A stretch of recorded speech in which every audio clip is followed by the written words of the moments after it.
오늘 우리에게 주시는 하나님의 말씀 시편 13편 1절부터 6절까지 말씀입니다. 시편 13편 1절부터 6절까지 말씀. 저와 함께 한 절씩 교독하시겠습니다. 주님, 언제까지 나를 잊으시렵니까? 영원히 잊으시렵니까? 언제까지 나를 외면하시렵니까? 언제까지 나의 영혼이 아픔을 견디어야 합니까? 언제까지 고통을 받으며 괴로워하여야 합니까? 언제까지 내 앞에서 의기양양한 원수의 꼴을 보고만 있어야 합니까? 나를 굽어 살펴 주십시오. 나에게 응답하여 주십시오. 주 나의 하나님, 내가 죽음의 잠에 빠지지 않게 나의 눈을 뜨게 하여 주십시오. 나의 원수가 내가 그를 이겼다 하고 말할까 두렵습니다. 내가 흔들릴 때에 나의 대적들이 기뻐할까 두렵습니다. 그러나 나는 주님의 한결같은 사랑을 의지합니다. 주님께서 구원하여 주실 그때에 나의 마음은 기쁨에 넘칠 것입니다. 주님께서 나를 너그럽게 대하여 주셔서 내가 주님께 찬송을 드리겠습니다. 아멘. 영혼이 부서질 것 같은 어둠 속에서라는 제목으로 하나님의 말씀 선포하겠습니다. 자, 이어서 성혁영이 제가 읽어드리겠습니다. 주님께 부르짖 내 어느 때까지니까? 주님은 저를 버리시고 자비 얼굴 아주 감추십니다. 주님 저를 돌아보지 않으시기에 이 내 마음 근심으로 가득하고 제 혼은 점차 야위어 갑니다. 언제까지입니까? 원수들은 내리보며 짓누르는데 어느 때에야 평안을 얻으리이까? 주님 저를 돌보소서. 제 기도에 응답하여 주소서. 제 눈에 빛을 허락해 주시고 죽음의 긴 잠에서 건져 주소서. 어찌하여 원수들 저의 재난을 기뻐하고 제 근심에 즐거워하게 두시는 건지요. 나 의뢰하는 주님은 변함없는 분이시라. 종래에는 건지시고 기쁨 누리게 하시리니 제게 베푸신 은혜를 노래하며 비할 수 없는 주님의 덕 찬양하리이다. 아멘. 우리나라 말에는 그 시간에 대한 동사 구분이 굉장히 좀 애매합니다. 반면에 유럽어 계통 쪽에서는 이 시간에 대한 동사 구분이 굉장히 세분화되어 있습니다. 특히 이제 유럽어 쪽에서 가장 배우기 힘든 라틴어 혹은 뭐 이탈리아어 이쪽 같은 경우는 시제에 관한 동사만 해도 뭐 16가지, 32가지 이렇게 된다고 할 정도로 이 하나의 동사가 어떤 동작을 나타내느냐를 굉장히 세분화해서 이렇게 보여줍니다. 그래서 그들은 옛날부터 시간에 대한 이 철학이나 관념이 굉장히 발달했다고 볼 수 있어요. 시간은 도대체 무엇인가? 우리는 달력을 나누고 달력에 따라 살고 있죠. 이거 달력이라고 하는 것 자체가 시간에 대한 개념의 변화를 보여주고 있는 건데, 예를 들어 제가 봤을 때 나중에 한번 주일 설교 때 할 말이긴 한데, 예전에는 너 몇 년생이야 라고 안 물어봤어요. 너 무슨 띠야 라고 물어봤어요. 띠라고 하는 건 음력설, 음력 달력의 개념화된 사람들이 띠 문화가 있는 겁니다. 옛날에는 이제 그 서구 유럽 같은 경우는 황도 12궁이고 우리나라는 자축인묘 진사오미 신유술해라고 하는 그 12시 간지 이 문화인 거죠. 그렇게 해서 띠로 구분을 했단 말이에요. 그런데 이제 양력 달력이 들어오면서 제가 볼 때는 한 1970년대 후반생들부터는 너 무슨 띠야로 가지고서는 출생년도 파악을 못해요. 우리는 대충 무슨 띠? 띠가 어떻게 되세요? 아유 돼지띠예요. 그러면 그러시구나 할 텐데, 지금은 그렇게 얘기하면 그래서 몇 년생인데 이렇게 나온다는 거죠. 이젠 띠를 구분 못해요. 자, 여기서 나온 문화적 차이가 뭐냐면 양력으로 소위 말해 빠른 년생들에 대한 개념입니다. 왜 우리나라가 양력으로 1, 2월생까지는 학교에 입학시켰는가? 예를 들어 올해 태어난 애들이다. 그러면 2026년 3월생부터 2027년 2월생까지를 같은 학년으로 묶은 이유가 뭔가요? 띠 때문이에요. 얘네가 같은 띠니까 같은 나이라는 거예요. 그런데 이런 음력 달력의 개념이 없다 보니까 이제 후대 세대들은, 그러니까 아니 양력으로 너는 86년생이면 86년생이고 2026년생 26년생이 빠르는 뭐야, 빠르는 족보고요 라는, 사실은 이 무식하다고 표현하면 조금 송구한 것 같고, 이렇게 어떻게 보면 이런 띠 개념을 모르기 때문에 이렇게 말을 하는 거죠. 그러니까 저도 예전에 생각해 보면 빠른 연생 형이 있었단 말이에요. 형이죠. 나랑 띠가 다른데. 그런데 그때는 그걸 인정이 그렇게 싫었던 것 같아요. 그러니까 모르니까 그러는 거예요. 이게 다 옛날엔 띠로 나눴기 때문에 그 1, 2월생들 학교를 빨리 보냈던 거고요. 빨리 보낸 게 제때 간 거예요, 사실은 그게. 근데 지금은 이제 그런 띠 문화가 없어져가지고 우리가 뭐 빠른이다 뭐다 그런 것 때문에 이제 인식 혼돈이 있는 거죠. 그러니까 달력이라고 하는 건 시간을 관념을 우리에게 보여줍니다. 이 메소포타미아와 그리고 이제 그리스 문명 이쪽은 달력이 다 달랐어요. 태음력, 태양력, 태양력 해가지고 우리가 알기만 해도 정말 달력이 다르죠. 그래서 우리가 이 구약 성경을 볼 때 힘든 게 구약 성경의 달력은 우리랑 완전히 달라요. 완전히. 그들에게는 6월절이 1월이란 말이에요. 그런데 우리나라 달력으로 이제 현재 양력으로 치면 6월절은 보통 2월 말에서 3월이에요. 이것도 계속 바뀌는 건 그쪽이 태양력을 쓰고 있기 때문에 이 음력 주기에 따라 달라지는 것처럼 우리가 윤달을 집어넣는 것처럼 계속 달라지는 거죠. 다른 달력을 가지고 있으면 다른 관념을 갖게 됩니다. 마치 농사 짓는 사람이 지금도 24절기 이런 거를 기억하고 있는 것처럼 다른 시간대 다른 관념을 가지게 된다는 거죠. 그래서 어떤 시간관을 가지고 있느냐는 그의 사상과 그의 행동을 지배한다고 볼 수 있습니다.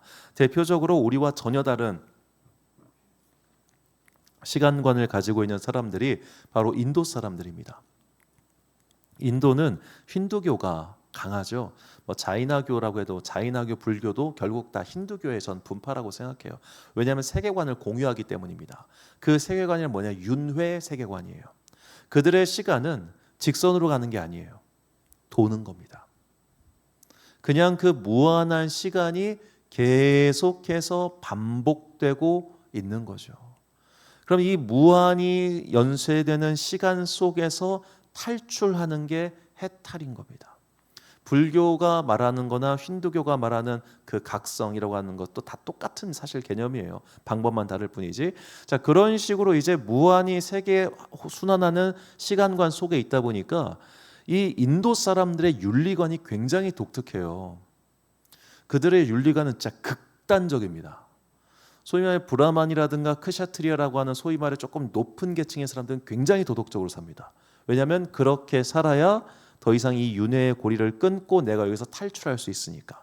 그러니까 그들은 굉장히 욕망을 누르고 수련하는 그런 삶을 산단 말이에요. 특히 이제 종교인일수록. 그런데 바닥으로 가면 어떻게 되느냐? 어차피 이번 생 망했잖아요. 다음 생이 있잖아. 막 살아요.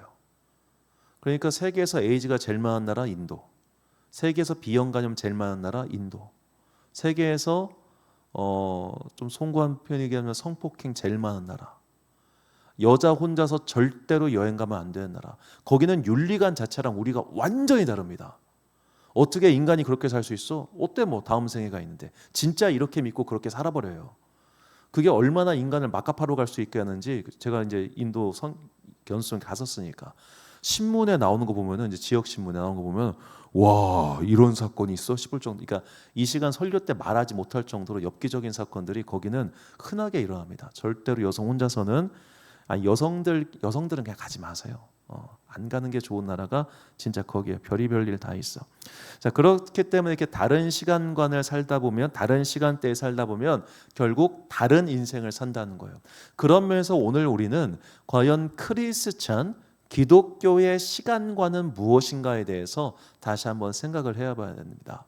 우리는 보통 시간이라고 하는 것은 일직선으로 흐른다고 생각합니다. 과거와 현재와 미래에서 그냥 쭉 흘러가고 있다고 생각하죠. 성경도 물론 그렇게 이야기를 합니다. 그런데 성경에는 이 흘러가는 시간에 대해서 한 가지 분명한 것을 세우는데 그것이 뭐냐? 이 시간은 반드시 끝난다는 겁니다. 이 시간은 반드시 끝나는 날이 있다. 이것을 가리켜 여호와의 날이라고 해요. 자, 역사의 마지막 날이고 시간의 끝입니다. 심판의 날이고 회복의 날이며 그리고 궁극적 의미로 모든 것이 완성되는 날이죠. 하나님께서 만방을 통치하시는 그런 날입니다. 그래서 요엘서에 이게 가장 분명히 나오는데 요엘서 2장 1절과 2절 말씀 보면 시온에서 나팔을 부며 나의 거룩한 산에서 경고의 소리를 질러 이 땅 주민으로 다 떨게 할지니 이는 여호와의 날이 이르게 됨이니라. 이제 임박하였으니 곧 어둡고 캄캄한 날이요 짙은 구름이 덮인 날이라. 그러니까 여호와께서 임하셔서 이 땅을 다스리시고 통치하시는 시간 날입니다. 그렇기 때문에 이게 구약에서는 어떤 시간관이냐? 구약의 시간관은 일직선이에요. 처음으로서 끝으로 가는 겁니다. 다만 끝이 아직 오지 않았을 뿐이에요. 여호와의 날이 임하면 여호와께서 오시면 모든 것이 다 끝나는 것이죠. 그런데 신약의 시간관은 이것과 조금 다릅니다. 신약의 시간관은 무엇이냐? 바로 예수님의 오심과 함께 이 여호와의 날이 시작됐다는 거예요. 여호와의 날, 하나님의 임재, 하나님께서 역사를 끝내시고 완성하시는 그 날이 예수님과 함께 시작되었습니다. 다만 완성되지 않았을 뿐이죠. 누가복음 9장 27절과 17장 21절 말씀 보면 죽기 전에 하나님 나라를 볼 수도 있다. 그리고 하나님 나라는 너희 안에 있다. 이 말씀 등을 통하여 이 신약의 시간과는 분명히 예수 그리스도의 오심과 함께 미래의 사건이 현재에서 선제적으로 이루어지고 있다는 겁니다. 즉 여호와의 날은 여호와의 날 빨리 왔으면 좋겠다. 언젠가 그날이 와가지고 모든 것이 이루어졌으면 이런 게 아니라 그리스도인들에게는 그날이 이미 여기에도 있는 거예요. 즉 살아계신 하나님께서 그때에만 활동하신다는 게 아니란 뜻입니다. 살아계신 하나님은 그때나 지금이나 한결같이 계십니다. 그리고 하나님께서 보실 때 하루는 천년이고 천년은 하루 같습니다. 즉 우리의 시간의 라인선, 시간관에서 벗어나 계신 분이 하나님이라는 거죠. 이건 우리가 이제 우주의 그런 걸 보면 이해할 수 있겠죠. 이 블랙홀이라고 하는 존재가 시간마저 빨아들인다고 하지 않습니까? 그 안에 들어가는 순간 이제 상대성 이론에 따라서 이 현재와 우리의 그쪽에는 다른 시간대가 형성이 되잖아요. 그런 식으로 하나님은 우리의 3차원 세계를 초월하신 분이기 때문에 그분께서 보실 때 우리 그 아브라함 때와 우리 때는 다 섞여 있는 거예요. 저는 이것이 하나님의 놀라운 섭리라고 생각해요. 그러니까 그분께는 과거와 현재와 미래의 모든 것들이 하나로 되어 있는 겁니다. 그렇기 때문에 하나님께서는 앞의 일과 뒤의 일을 다 주관하셔서 역사를 개변해 가시고 만들어 가신다는 거죠. 이걸 처음 주장한 사람이 바로 신학자 아우구스티누스였습니다. 이 어려운 말 일단 다 생략하고 아우구스티누스는 시간에 대해서 이렇게 설명을 해요. 세 가지 때를 내가 볼 수 있고 사실 셋이라 말할 수도 있다. 그러니까 과거의 현재, 현재의 현재, 미래의 현재 세 가지 때가 있다. 이게 뭐냐? 우리가 그리스도 예수 안에서 이 하나님 나라의 관점에서 봤을 때 시간이라고 하는 건 이렇게 과거, 현재, 미래로 딱 잘라 구분할 수 있는 게 아니라는 거죠. 왜냐하면 하나님을 볼 수 있게 하나님이 계시기에 하나님께서는 이 모든 사건에 대해서 다 개입할 수 있으신 분이 그러니까 이런 식의 논리는 성립이 안 된다는 겁니다. 하나님은 과거의 일은 건들 수 없어. 아니요. 하나님은 가능하십니다. 왜냐하면 우리가 이 과거와 현재와 미래라고 하는 모든 사건이 하나님 보실 때 하나로서 이게 통 이루어지기 때문이죠. 그분은 시간을 초월하신 분이시기 때문에 자 이런 하나님의 시간 관점에서 봐야 우리가 오늘 본문에 나오는 시인의 고백을 이해할 수가 있어요. 자, 오늘 본문에서 우리는 1절과 2절을 좀 주목해서 먼저 봐야 됩니다. 본문 1절과 2절 말씀을 보면 자, 개역개정을 제가 읽어드릴 텐데 여호와여 어느 때까지이니까 주의 얼굴 나에게서 어느 때까지 나의 영혼이 번민하고 종일토록 마음에 근심하기를 어느 때까지 내 원수가 나를 치며 자랑이를 어느 때까지 하리니까. 자, 어느 때까지라고 하는 시간의 물음이 지금 4번 등장합니다. 오늘 성역 영의에서는 3번 등장하죠. 그래서 그걸 하일 하시 도대체 어느 날 어느 때에 라고 그렇게 시인은 말하고 있는 겁니다. 그 어느 날 어느 때란 바로 지금 내가 너무 고통스럽다는 거죠. 하여 언제까지 이렇게 참아야 됩니까? 언제까지 제가 이렇게 고통스러워야 됩니까? 언제까지 이거를 견뎌야 됩니까? 자, 이게 군 생활은 그래도 할 만한 이유가 뭐냐면 끝이 있기 때문입니다. 요것만 지나면 나는 자유다 라고 하는 끝이 보이기 때문에 버틸 수 있습니다. 자, 감옥에 있는 생활도 저는 뭐 비슷하다고, 더 힘들겠지만 비슷하다고 생각은 합니다. 기간이 정해져 있잖아요. 그러나 무기수는 기간이 없습니다. 기간이 없다는 건 이제 거기에 그냥 뼈를 묻는 거죠. 기한이 없다는 게 진짜 괴로운 거예요. 기한이 없다는 게. 그래서 이제 특히 아픈 자녀를 키우는 분들이 그 말씀 많이 하잖아요. 얘보다 딱 하루만 더 살게 해주세요. 너무나 힘들고 괴로우니까. 그렇다고 해서 엄마가 돼가지고 자기 자녀를 어떻게 할 수도 없고, 그러니까 버티지만 너무 힘든 거죠. 너무 힘든 거. 그렇게 사는 분들을 이렇게 뵐 때마다 참 마음 한켠이 얼마나 힘드실까. 이 애 때문에 집 밖에도 나갈 수가 없어요. 얘를 심각한 친구들은 누가 관리자, 보호자가 와도 이 보호자에 못 맡긴단 말이에요. 딱 발작하고 막 그러니까. 그렇다고 맨날 정신병원에 처박아 놓을 수도 없잖아요. 내 새끼인데 마음이 양심에 찔리니까. 더구나 기독교인들이 더 그래요. 이게 양심에 찔려 해가지고 막 못 견뎌 하고. 그런 식으로 우리가 이렇게 기약 없는 고통이 계속되면 너무너무 힘들다고요. 지금 시인이 그렇게 말을 하고 있는 겁니다. 오늘 그 오경훈 박사는 이 시인의 고통을 이렇게 번역을 했는데 암연소혼이라고 했어요. 악당들의 괴롭힘 후에 시인의 상태를 암연소혼이다. 이게 5세기에 나왔던 시의 한 구절인데 당나라 때 시로 제가 알고 있는데 암연소혼, 어둠은 끝이 없고 영혼은 말라간다.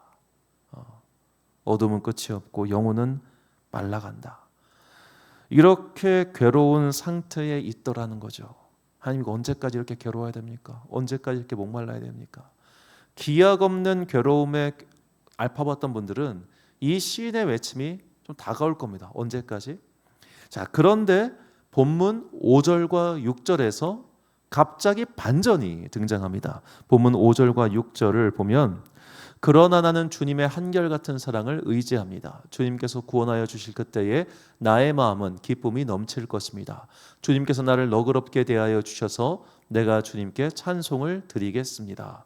자, 이렇게만 보면 그냥 평범한 고백이구나라고 수 있는데, 이 원문을 보면 이 5절 6절이 하나의 문장이에요. 그러니까 우리말 성경은 원래 히브리어 원문의 한 문장을 두 개로 나눈 겁니다. 아마 이제 영문 번역 때문에 그렇게 된 것 같은데, 이 두 개로 된 히브리어 문장을 하나의 원문으로 제가 사역을 해보면, 나는 주님의 은총을 믿습니다. 내 마음은 구원으로 기뻐 춤출 것입니다. 나는 여호와를 노래할 겁니다. 왜냐하면 그가 좋게 대해 주셨기 때문입니다. 라고 이렇게 나와 있습니다. 동사가 4개가 나오는데 이 동사가 어떤 거는 완료고 어떤 거는 미완료입니다. 히브리어에서 완료라고 하는 것은 동작이나 상태가 완결됐다, 끝났다는 거예요. 이건 끝났다. 미완료는 계속해서 반복하는 겁니다. 자, 내가 하는 것, 기뻐 춤추고 노래하는 건 미완료입니다. 난 이걸 계속 하겠다는 겁니다. 그런데 은총, 그리고 좋게 대해 주셨다. 이건 뭐예요? 완료예요. 완료. 은총이 완료됐다는 거예요. 그가 우리를 좋게 대해 주셨는 게 완료됐다는 겁니다. 자, 여기서 우리는 헷갈려야 됩니다. 시인은 지금 고통받고 있는 거 아니었어? 시인은 지금 고난 중에 괴로워하고 있는 거 아니었어? 근데 뭐가 완료됐다는 거야? 이거예요. 자, 이게 바로 믿음이라는 거죠.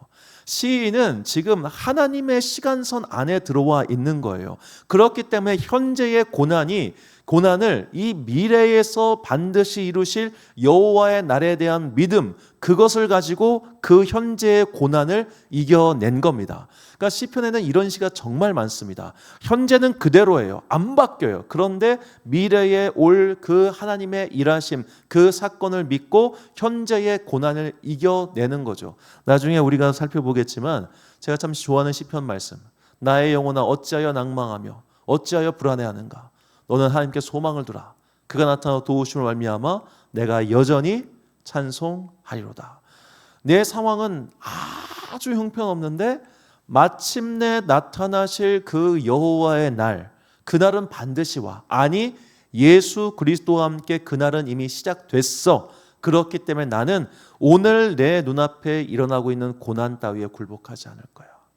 오늘 내 눈앞에 일어나고 있는 이것 때문에 내가 무너지지 않을까요? 왜? 하나님의 은총은 이미 완결됐으니까. 하나님의 은혜는 이미 내 앞에 펼쳐져 있으니까. 그래서 중요한 건 고난을 보는 눈이 아니라 믿음을 보는 눈이 필요하다는 거죠. 우리는 고난이 닥치면 고난만 봅니다. 하나님을 잘 못 보죠. 그게 참 우리의 안타까운 점인데 정말 다가오는 나의 생사를 찢는 것 같은 고난 앞에서 우리의 믿음과 우리의 기도는 과연 효용성이 있다고 믿고 계십니까? 예전에 제가 전도사도 하기 전에 이제 서울의 어떤 교회 청년부 교사를 하고 있었을 때였는데 그 교회 안수 집사님 이 외아들을 있었어요. 외아들 안수 집사님 중학생이었고 아들은 이분이 정말 믿음이 좋은 분이셨습니다. 본인 처음 믿으셨고 그렇게 막 믿음 좋은 분이었는데 어느 날 갑자기 밤에 아들이 아픈 거예요. 새벽 한 밤 12시쯤 됐다고 제가 목사님께 들었어요. 목사님 대학교 선배셔가지고 그래서 목사님이 그래서 주사님 무슨 일이세요? 목사님 저희 애가 아픕니다. 예. 지금 오셔서 안수기도 해주십시오. 그럼 우리 애가 나을 것 같습니다. 집사님 좀 뭐 하는 거예요? 빨리 구급차 불러요 해가지고 구급차를 불렀는데 급성 맹장 터져가지고 안 갔으면 이렇게 죽었겠죠. 그런데 저는 한편으로는 그 집사님의 믿음이 요즘 날에는 되게 귀해 보여요. 요즘 날에는 지금 누가 그런 순진한 믿음을 갖겠어요? 다들 병원부터 가고 의사부터 찾죠. 우리는 병원 다 결정해 놓고 의사 다 결정해 놓고 수술 직전에 기도해요. 어떻게?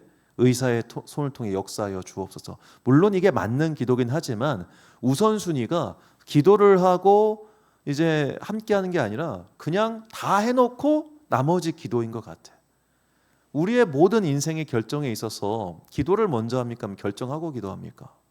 대부분 다 내가 가야 될 길과 방향이 다 정해져 있어요. 그러니까 우리에게 있어서 믿음 생활의 효용성이라고 하는 건 어느 때 보면은 되게 보조제 같아. 이것이 우리를 주도적으로 이끄는 게 아니라 이미 내 삶은 내가 주도적으로 가고 있으니 주님 알아서 나 좀 서포트 해줘요. 대신 헌금할게. 어쩌면 우리는 이런 태도로 하나님을 모시고 있는 것은 아닌가. 이런 태도로 모시고 있는 한 우리는 이미 내 삶에서 은혜를 완료하셨기 때문에 미완료의 형태 계속해서 찬양하고 노래하는 이런 믿음의 경지에 이르지 못합니다. 이런 믿음은 선취한 사람, 하나님의 은혜, 하나님의 살아계심, 하나님의 일하심을 미리 맛본 사람이 가질 수 있는 믿음의 경지거든요. 이런 경지에 이른 사람은 오늘 일어나는 일에 일희일비하지 않게 되는 거예요. 오늘 슬픈 일이 있었어요. 괜찮아, 천국이 있으니까. 오늘 괴로운 일이 있었어요. 괜찮아, 하나님은 살아계시니까. 나는 그것을 분명히 믿고 하나님께서 인생을 심판하시고 다스리시고 보상하심을 믿어. 그 강력한 믿음이 먼 미래에 일어날 수 있는 사건을 현재로 끌어당긴 거예요. 그는 하나님의 시간 속에 들어가 있기 때문에 현재의 일과 과거의 상처 따위가 그를 어떻게 할 수가 없는 겁니다. 그런 놀라운 믿음의 승리를 향해 하나님께서 우리를 부르고 계신 것이죠. 그래서 시편 기자가 말을 해요. 시편 116편 7절 말씀 보니까 내 영혼아 내 평안함으로 돌아갈지어다 여호와께서 너를 후대하심이로다. 이것도 완료형입니다. 너를 후대하셨어. 너에게 잘 대해 주셨어. 너에게 좋은 것을 주셨어. 그러니까 너 고민하지 말고 너의 일상으로 돌아가. 이렇게 이야기한 겁니다. 일상이 괴로워서 기도를 시작했는데 일상으로 돌아가래요. 그게 뭐예요? 야, 하나님 믿어. 너 하나님 분명히 믿고 지금 눈앞에서 벌어진 일 때문에 무너지지 마. 하나님이 너의 모든 것을 기억하고 악인들의 이빨을 꺾으시고 선한 자들을 구원해 주셔. 그 말인즉슨 너는 그러거나 말거나 계속 선한 자리에 있으라는 것. 너는 그러거나 말거나 의인의 자리를 지키라는 것. 주님께서는 그들에게 복을 주시고 능력을 주시고 미래의 사건을 현재에서 이루어 주신다는 것입니다. 그러므로 우리에게 필요한 것은 바로 믿음의 눈입니다. 현재 우리 삶에서 이러한 여러 가지 일들이 우리의 마음을 힘겹게 하고 어렵게 한다 할지라도 그것 때문에 우리가 무너져서는 안 됩니다. 왜냐하면 믿음은 그 다음의 일들을 보는 것부터 시작하기 때문이죠. 뜻대로 풀리지 않을 때, 삶이 멋대로 되지 않을 때, 그때마다 더욱더 미래에 하나님께서는 반드시 모든 것을 선하게 이루시는 분이셔. 그것을 분명히 믿고 오늘 내 삶 가운데서 먼저 그 나라와 의를 구함으로 말미암아 하나님을 기쁘시게 해드리는 그런 놀라운 믿음의 길을 걸어가는 그런 주님의 종들 되시기를 예수님의 이름으로 축원합니다. 결단의 말씀 호세아 10장 12절 말씀 우리가 찬 목소리로 봉독하겠습니다. 시작. 너희가 자기를 위하여 공의를 심고 인애를 거두라. 너희 묵은 땅을 기경하라. 지금이 곧 여호와를 찾을 때니 마침내 여호와께서 오사 공의를 비처럼 너희에게 내리시리라. 아멘. 사랑하는 지혜비 광송교회 성도 여러분, 그리고 이 수요일 오전 함께 예배드리고 계신 귀한 주님의 자녀 여러분, 현재를 보는 것이 아니라 하나님을 바라봅시다. 눈앞의 일을 보는 것이 아니라 하나님의 섭리와 그분의 시간을 바라봅시다. 그렇게 우리가 하나님의 놀라운 신비와 그 임재 안으로 들어갈 때 우리 눈앞에 펼쳐져 있는 일, 그 너머에 계신 하나님의 섭리를 발견하게 될 것이며, 그때 우리는 변함없이 찬양하고 변함없이 하나님 앞에 예배드릴 수 있는 신실한 주의 자녀가 될 것입니다. 그 놀라운 믿음의 경지를 향해서 오늘도 매일매일 날마다 주님 앞에 나아가는 거룩한 주의 자녀들 되시기를 예수님의 이름으로 축원합니다. 기도하겠습니다. 사랑과 은혜가 충만하신 아버지 하나님, 감사합니다. 우리에게 믿음을 주시고 은혜를 주시고 삶을 주셔서 여기까지 이르게 해주심에 감사드립니다. 여전히 삶의 고난이 우리와 함께 있습니다. 내 눈앞에 눈만 뜨면 바뀌지 않은 현실이 내 숨을 조여올 때가 있습니다. 언제까지 이걸 견뎌야 되는지, 언제까지 이걸 참아야 되는지, 내가 죽고 나서야 이것이 과연 끝이 날련지, 그런 의문 속에서 우리는 힘겨워할 때가 너무나 많이 있습니다. 그러나 주님, 하나님께서는 우리를 선대해 주셨습니다. 주실 것이 아니라 완료되었습니다. 그러니 나는 변함없이 하나님의 품 안에서 찬양하고 기뻐하며 예배 드리겠습니다. 그렇게 미래에 일어날 사건을 오늘로 당겨 쓸 수 있는 선취하는 믿음의 사람 되게 하시고, 그리하여 그 현재의 고난과 역경 때문에 넘어지지 않는 단단한 믿음의 사람 되게 하여 주옵소서. 이렇게 미래의 사건을 현재에 가져다 쓰는 놀라운 선취의 믿음으로 말미암아 우리는 흔들리지 않게 될 것이고, 흔들리지 않게 결국 여호와의 승리, 여호와의 날을 보게 될 것을 믿습니다. 그날이 이르는 그때까지, 우리가 주님을 배우는 그날까지 이 기도의 사명, 예배자의 사명 포기하지 않고 끝까지 걸어가 마침내 주님의 얼굴 배우는 거룩한 주의 자녀들 되기를 간절히 소망하오며, 이 모든 말씀 우리 구주 예수 그리스도의 이름으로 기도드립니다. 아멘.